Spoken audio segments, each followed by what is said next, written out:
यम के दूतों ने कहा हाँ मैं जानता हूँ धर्म किसको कहते हैं। तो क्या है?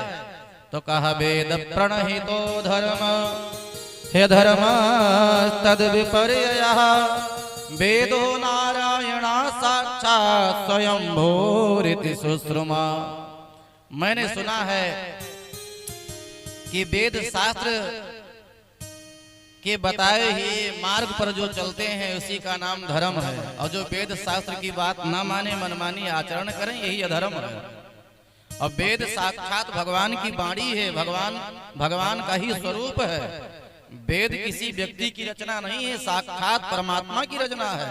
अनादि निधनो वेदा, इसलिए वेद के बताए हुए मार्ग पर चलने का नाम धर्म है, और वेद विपरीत जीवन आचरण करें यही अधर्म है।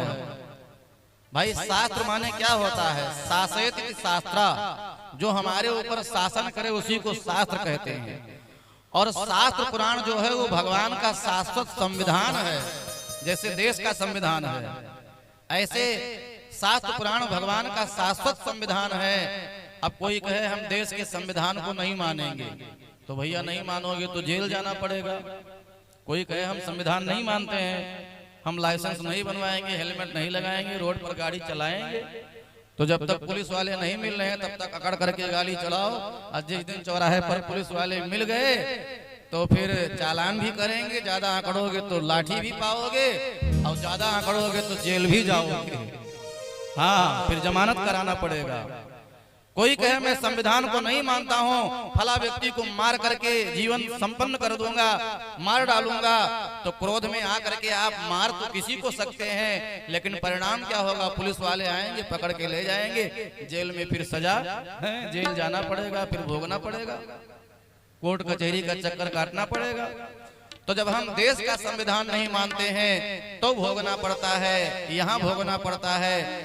और जो शास्त्र पुराण की बात नहीं मानते हैं उनको वहां जाने के बाद में दंड मिलता है, वहां भोगना पड़ता है। अब उसको मान ले तो ठीक से जीवन मंगलमय हो जाएगा, नहीं मानेंगे तो वहां जाकर के भोगना पड़ेगा।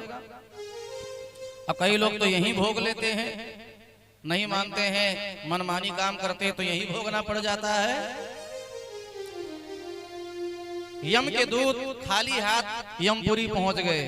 यमराज ने कहा हम भेजे थे पापी को मारने के लिए, तुम खाली हाथ क्यों आ रहे हो?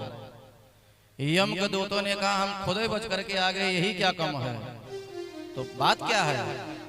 यम के दूतों ने कहा जैसे पहुंचे प्राण निकाल रहे थे, वो अपने बेटा को बुलाया, फिर न जाने कहां से चार चार पीले कपड़े वाले पहुंच गए, जम करके ठोकाई पिटाई